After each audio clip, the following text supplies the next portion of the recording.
시간이 많지가 않아서 원래는 1박 2일로 풀어놓은 얘기를 해도 모자랄 얘기를 한 20분에 축약해서 말씀을 좀 드려보겠습니다. 말씀드리기 전에 이제 저는 오늘 저희가 모여서 얘기하는 본질적인 주제가 두 가지라고 생각을 하는데요. 한 가지는 멀어져 있는 농업과 각사의 사회적 물리적 거리를 어떻게 좁힐 거냐. 결과적으로 먹거리 의사결정의 양주체인 생산자, 농민과 소비자, 시민이 소외되고 있다. 그래서 생산과 소비를 멀리 떨어뜨려 놓음으로 인해 가지고 중간에서 이득을 취하는 그룹이 있다. 그거는 다국적 기업이기도 하고 우리나라 유통재벌이기도 하고 식품재벌이기도 하고 중간 상인이기도 하다. 그래서 이 객관적인 상황, 그래서 거시적인 차원에서 먹거리 의사결정의 양주체인 생산과 소비를 어떻게 직접적으로 연결을 해낼 것인가라고 하는 게 첫 번째 본질이라고 생각하고요. 두 번째는 그러면 대도시, 도시 행정이 이 시민의 먹거리 해결의 주체로 나설 것이냐 말 것이냐라고 하는 것을 판단해야 될 시점에 와 있다라고 하는 거죠. 그래서 왜 그러냐 하면 도시행정이 존재하는 것은 시민의 삶의 질과 행복을 위해서 존재하잖아요.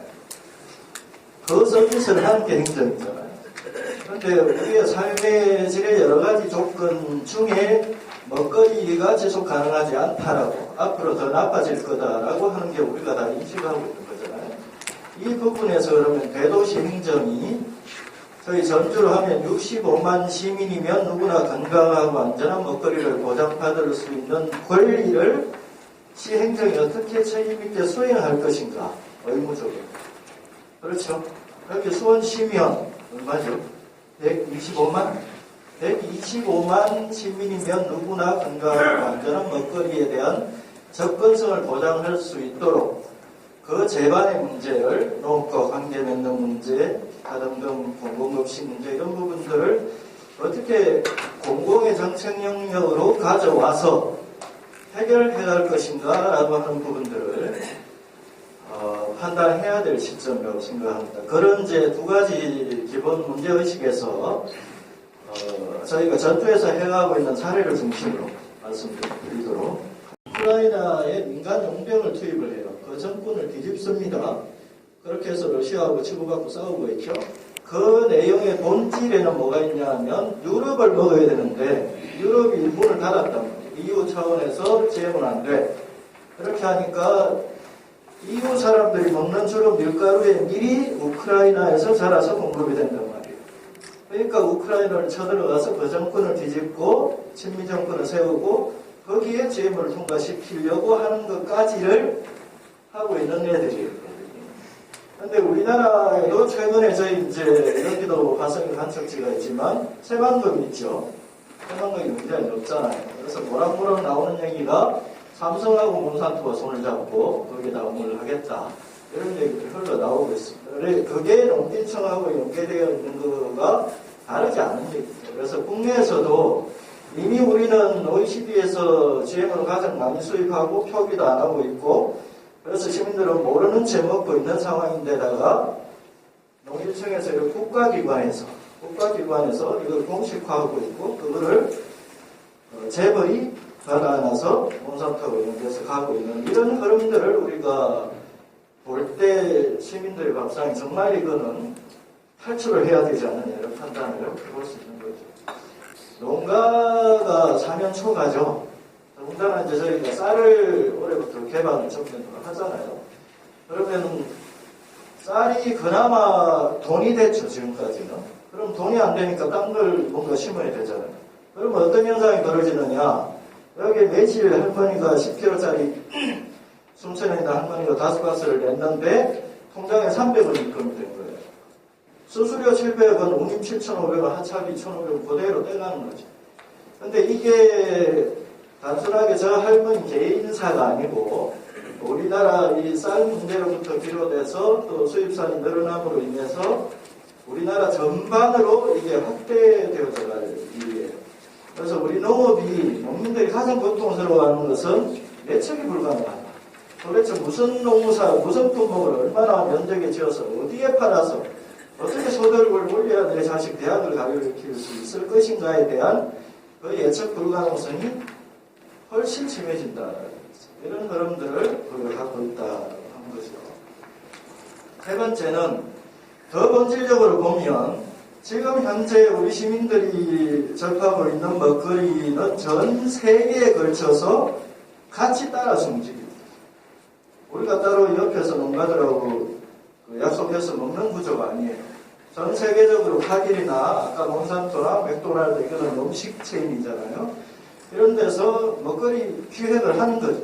기획을 해서 먹거리를 자기네가 전 세계적으로 대량 생산하고 대량 유통, 대량 소비하되 그거를 맞는 데는 니네 관세 낮춰라 라고 하는 거잖아요. 그게 이제 국제무역 질서를 설계해서 뭘 관철을 시키냐면 지네가 설계한 국경을 넘나드는 이 먹거리가 어디에나 들어갈 수 있도록 하는 걸 관철시켰다. 그래서 우리나라가 지금 50개국하고 FTA를 체결하고 있잖아요. 그게 그 결과다라고 하는 거죠. 그래서 우리나라에서 70%에 달하는 1헥타 미만의 가족 소농들은 내가 먹고 자식한테 보내는 거 말고 시장에 낼 거 어디 농사 지을 게 없어요. 실제로. 나머지 30%의 산업농만 살려서 가는 구조로 가고 있다. 그게 우리 현실이다라고 하는 거죠. 이게 그 얘기잖아요. 근데 이제 2030년쯤 되면 저희가 50개국하고 맺어놓은 FTA로 인해가지고 관세 장벽이 다 새로 베이스로 떨어져요. 그러면 지금도 수입을 저희가 많이 해다 먹는데 거의 우리 먹거리의 7, 80%를 수입해서 먹는 구조로 간다는 거죠. 또 한 가지는 제가 이름이 03이잖아요. YS잖아요. YS가 1996년도에 유통시장이라고 하는 걸 개발을 해요. 그래서 월마트 막 들어오고 했었잖아요. 까르푸하고 월마트 다 도망가고 이마트하고 롯데 몇 개 남았는데 얘네가 도매시장 기능을 제외한 대부분의 소매 그리고 또 SSL 만들잖아요. 10만 명당 하나의 대형마트 하나에 사이사이에 SSM을 끼워놓고 그 사이에는 편의점을 끼워놓고 지금 이제 편의점을 가보시면 아까 맥도날드 이런 편의 음식뿐만 아니고 칠레산 포도가 거기에 절비하게 깔리죠. 그래서 실제 지도를 놓고 보면 빽빽하게 거미줄을 쳐놨어요. 다 이 구조 안에 우리가 지금 속해 있다라고 그런 거죠. 그리고 이제 그 식품 이쪽도 식품 대기업들이 다 사업을 하고 있죠. 저희 순창고추장이라고 하는 데가 있어요. 대상이라고 하는 회사를 하고 있는데 순창에다 공장을 지어주면서 처음에는 순창 농가들이 고추 팔아먹겠다 이랬단 말이에요. 근데 한참 한 5, 6년 지나고 나서 대상이 이렇게 얘기하죠. 우리 회사만, 우리 기업만 다른 지역산이나 외국산을 써도 되는 걸 허가해주지 않으면 우리 딴 데 가겠다 이렇게 되는 거죠. 그런 가치들을 하고 있는 거고 최근에는 현대나 삼성이나 기업들이 다 중국에서 들어갑니까? 베트남으로 가죠.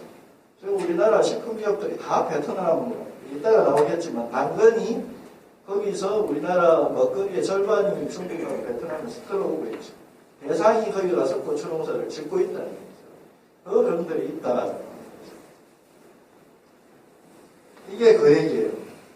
이렇게 되니까 당장 직격탄을 맞는 게 제주도에 가면 구자읍이라고 있죠.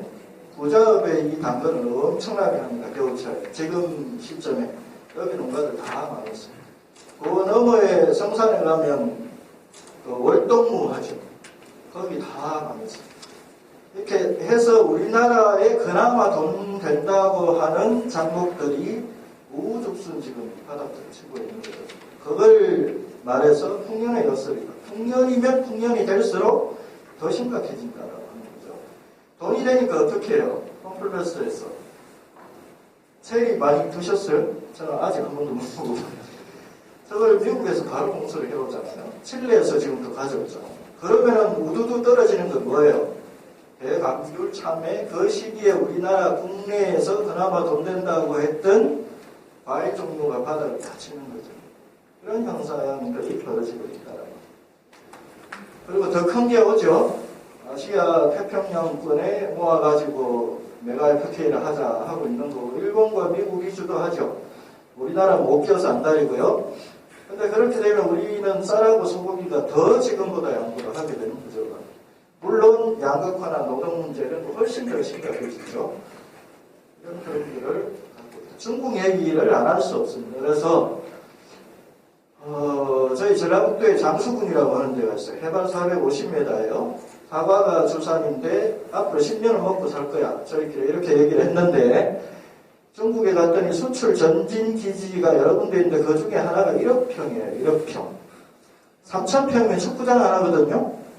근데 차로 가도록 8, 900고지에 관수시설을 다 하고 일본 전문가 붙여가지고 외성 사과, 크리스마스 트리처럼 만드는 저 사과를 이미 다 만들어 놨어요. 그것뿐만 아니고 여기에 나와 있는 16개 품목을 일본, 동남아, 우리나라를 수출을 목표로 하는 전진기지를 작년까지 다 끝냈습니다. 그리고 해안가까지 고속도로 다녔어요. 이게 중국이 국가적으로 전략적으로 해서 만들어가는 그런 부분이죠. 저기 가운데 그림을 보시면 인천의 맞은편에 있는 데가 산둥반도예요. 그래서 항공기에서 찍은 건데 저기에 비닐하우스 규모가 100만 동. 네, 그 중에 우리나라에서 생산되지 모든 생산되는 품목과 품종이 다 생산되고 있죠. 품질은 우리보다 낮지 않습니다. 더 높음이 높죠. 우리가 지금 취하고 있는 중국산은 배에 통해가지고 평택항, 군산항 이런 데서 보따리상으로 50kg 배에 들어오는 그걸 우리가 중국산이라고 착각하고 있거든요. 굉장히 무서운 나라입니다. 이런 부분들이 이미 다 준비가 끝났다.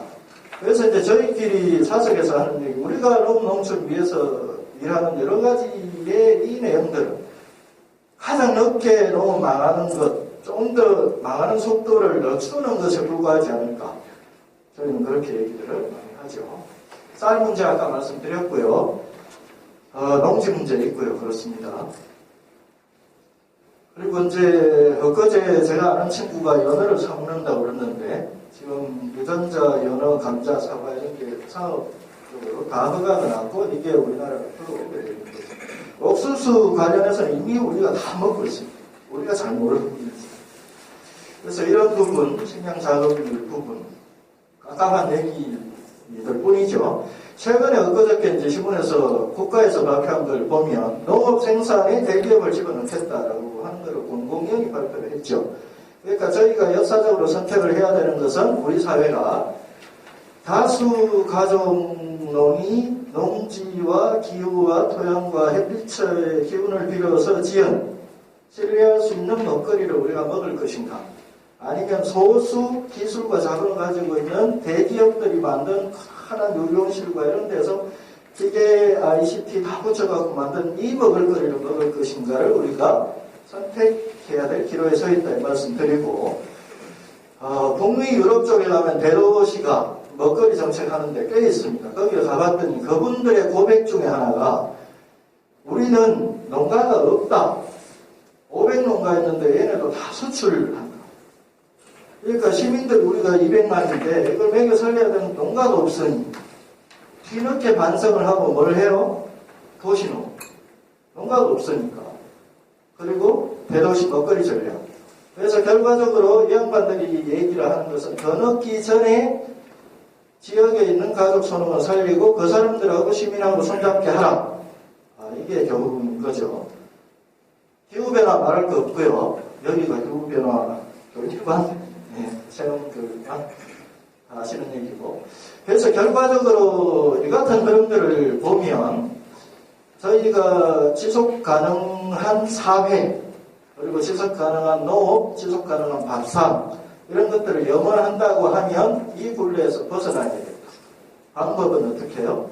지금 현재 우리가 가지고 있는 먹거리 체계는 전 세계적인 대량 생산, 대량 유통, 대량 소비 구조에 그 톱니바퀴에 우리가 휩쓸려 같이 돌아가고 있는 건데 여기서 탈출한다. 그리고 지역 생산과 지역 소비 구조로 전환한다. 그리고 중간에 밥상과 농업을 가로막는 이 중간을 최대한 간소화한다. 이 전략으로 갈 수밖에 없는 거예요. 그러니까 우리만 하고 있는 게 아니고 일본의 지산지소 똑같은 얘기예요. 그죠? 문제의식은 똑같은 거예요. 이탈리아의 슬로우 푸드, 슬로우 시티, 슬로우 라이프 그리고 또 시작도 문제의식도 같은 일. 미국에서 하고 있는 아까 우리 김대기 선생님이 발표하셨던 그 일련의 내용들의 문제의식은 결과적으로는 이대로 가면 지속 가능하지 않다. 지속 가능하게 하자고 하니 시민사회가 자각을 하고 그거를 사회적인 합의를 통해서 끌어올리고 그거를 국가 의제화한다. 이게 이제 하나의 흐름을 이루고 있다. 이렇게 볼 수가 있습니다. 그래서 전주시에서 그러면 왜 대도시가 이런 먹거리 해결에 주체로 나서게 됐는가를 간단하게 말씀드리면 첫 번째는 앞서 말씀드렸듯이 도시 행정이 존재하는 이유는 시민의 행복권이고 행복을 위해서는 건강권은 1번이고 건강권을 위해서는 먹거리 문제를 방치할 수 없다라고 하는 거고 그동안에 시장 영역에만 맡겨놨던 것을 이제는 공공정책 영역으로 끌어와야 된다. 두 번째는 사회적인 실질적인 필요가 이미 성숙되어 있는 거예요. 그 하나는 농가는 소득에 목마르다. 아까 말씀드렸듯이 무슨 농사를 도대체 예측 불가능하다 이거예요. 누가 좀 내가 생산하는 거 어디 팔아만 줬으면 좋겠다. 살 수 있게 해줘. 농업을 가지고. 그게 농가 입장이고 소비자 시민은 골라먹는 다양성은 많아졌는데 이걸 믿을 수 없다. 국산이라도 구해먹고 싶은데 그걸 어디 가서 구해먹냐. 이 양쪽이 있는 거고 저희 전주 같은 경우를 보면 대형마트에 가서 우리가 상을 보면 그날로 그 돈이 본사로 빨려나가는 거죠. 결과적으로 보면 시민이 낸 돈과 일자리가 지역 안에서 안 돌고 빨려나가는 구조들. 이 구조, 이 세 가지 지역사회의 사회적 리드 필요성을 우리가 봤다라고 하는 거고 세 번째는 이후는 전 지구가 도시의 무게중심과 방점이 많이 찍힐 거다라고 하는 거예요. 근데 좋은 도시가 뭐냐? 좋은 도시가 뭐냐? 의식지 중에 적어도 먹거리 정도는 기본적으로 해결하는 이런 도시 모델로 가야 되는 거 아니냐? 이런 문제의식이죠. 그래서 저희가 생각하는 것은 건강한 시민, 그죠? 밥상 문제, 지속 가능한 농업, 좀 세게 나눴습니다. 독립경제정책. 네. 그래서 먹거리를 통해서 이 세 가지를 이루겠다라고 하는 게 저희 푸드플랜의 목표죠. 비전이고요. 그리고 내용적으로 보면 되게 이제 저도 처음에 작년에 4월달에 전주에 들어가서 이 얘기를 쭉 하니까 그거 뭐 매장 하나 내자는 거 아니야? 이런 정도로 얘기를 한다고 해요. 공무원들 다. 근데 그게 아니잖아요. 먹거리가 매개를 하는 것은 건강, 교육, 환경, 삶의 질, 일자리, 사회정의, 사회통합, 도농통합 이런 것들을 먹거리로 매개해서 먹거리라는 주제로 통합해갈 수 있다는 데 강점입니다. 그리고 다른 것보다 무엇보다 이거는 먹거리 실물 경제가 움직이는 거예요. 그래서 그런 면에서 이게 하나의 새로운 방향을 가지고 순환해 나갈 수 있는 고리를 우리가 만들 수 있다고 하면 지역에 많은 변화를 불러올 수 있는 거죠. 그래서 7가지를 저희는 해요. 첫 번째는 일반 시민에 대한 먹거리 접근성. 10분 거리에 내가 원하면 가서 사 먹을 수 있는 매장과 레스토랑입니다. 두 번째, 공공부문은 학교 급식의 지역사를 공급하자.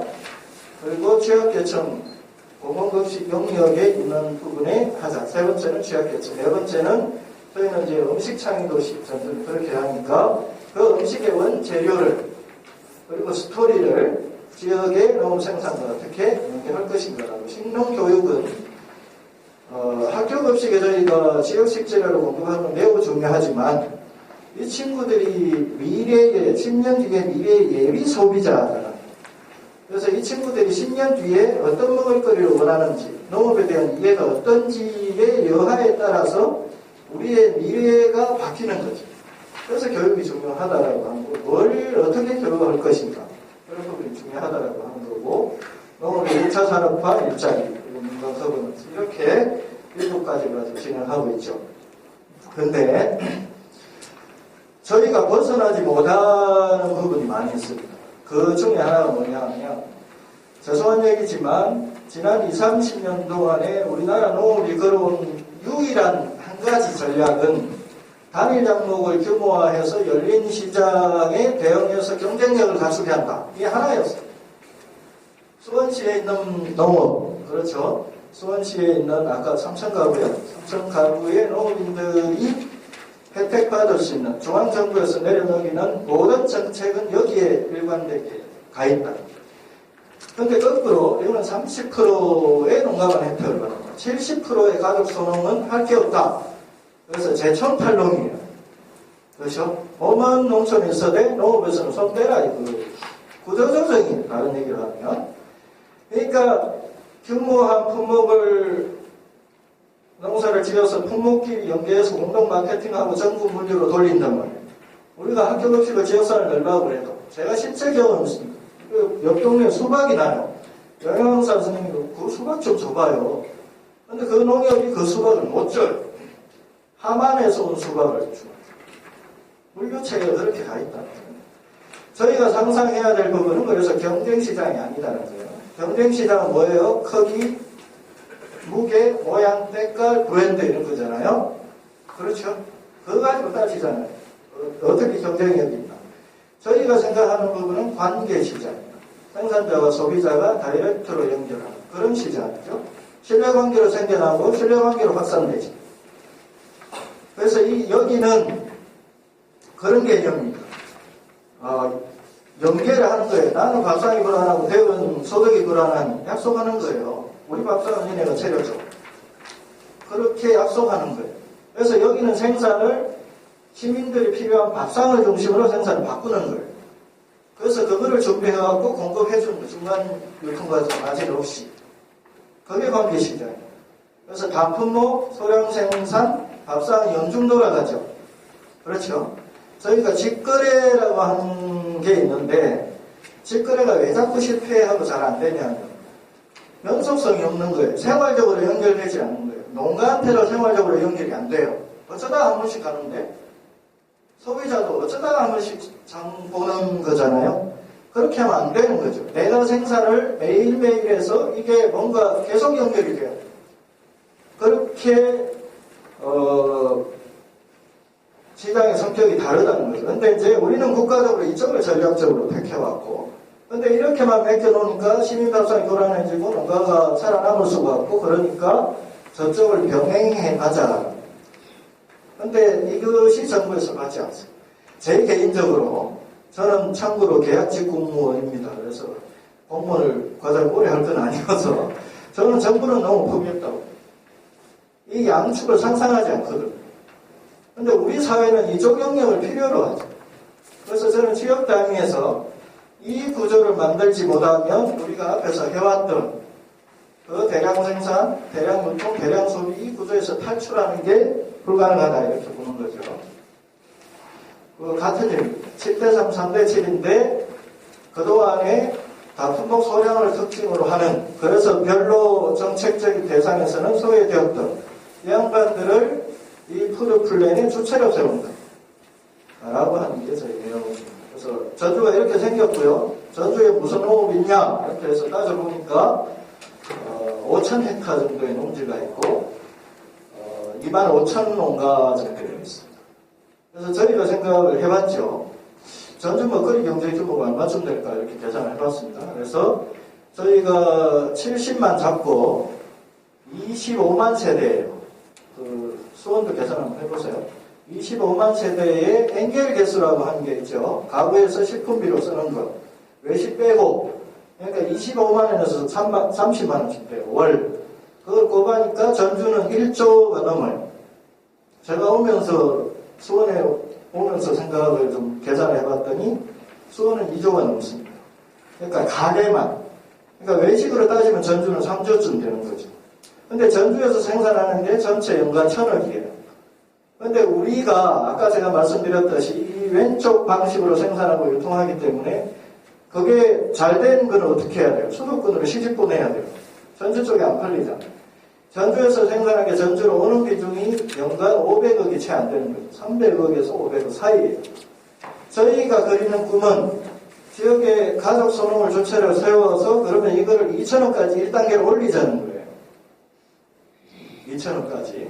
그러면 계산을 해보면 5,000 농가가 월 200만 원을 꼬박꼬박 벌 수 있는 안정된 시장이 만들어집니다. 그러니까 이 정책을 하기 위해서는 이 그림이 실현되게 하기 위해서는 행정이 정책으로 받아가야 되는 거죠. 시장에 맡겨갖고 누가 이걸 할 수가 없는 거다 이런 말씀이죠. 그래서 세 가지를 먼저 해야 됩니다.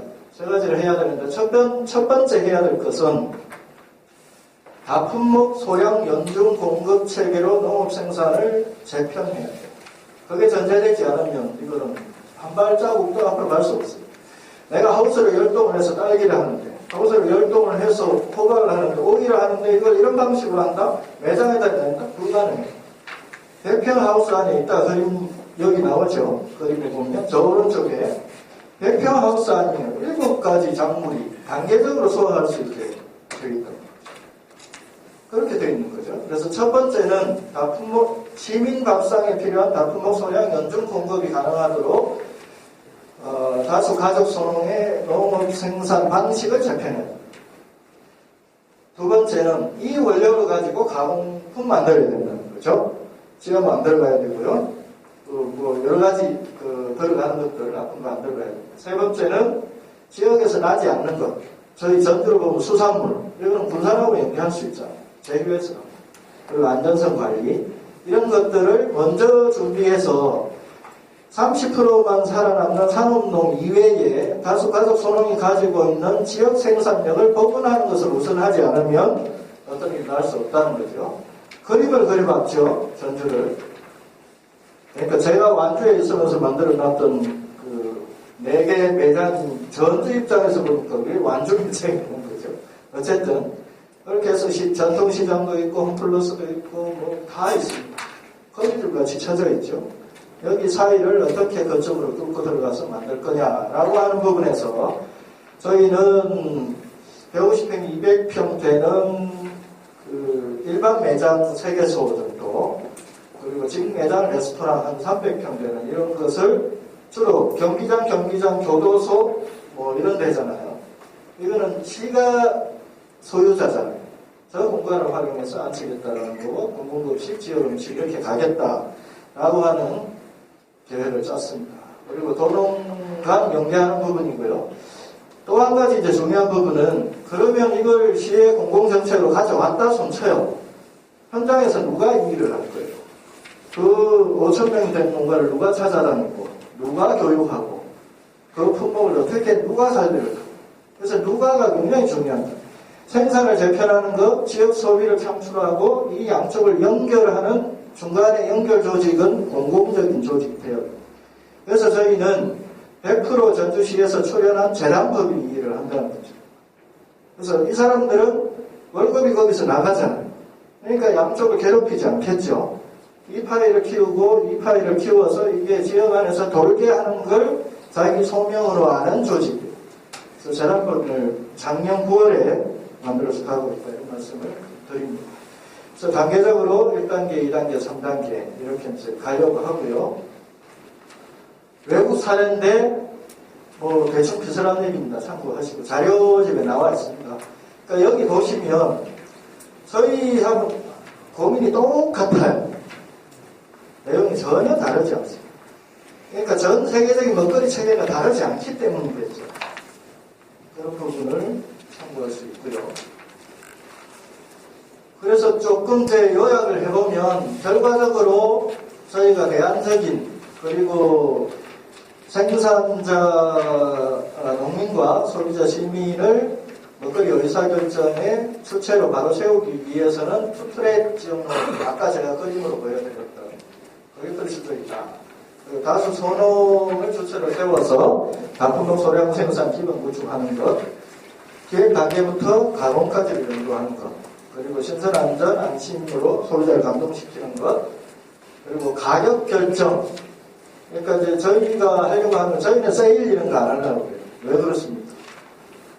세일을 하려면 누군가의 어디선가 빼와야 되잖아요. 비용을. 그 대형마트는 그걸 누구한테 전가해요?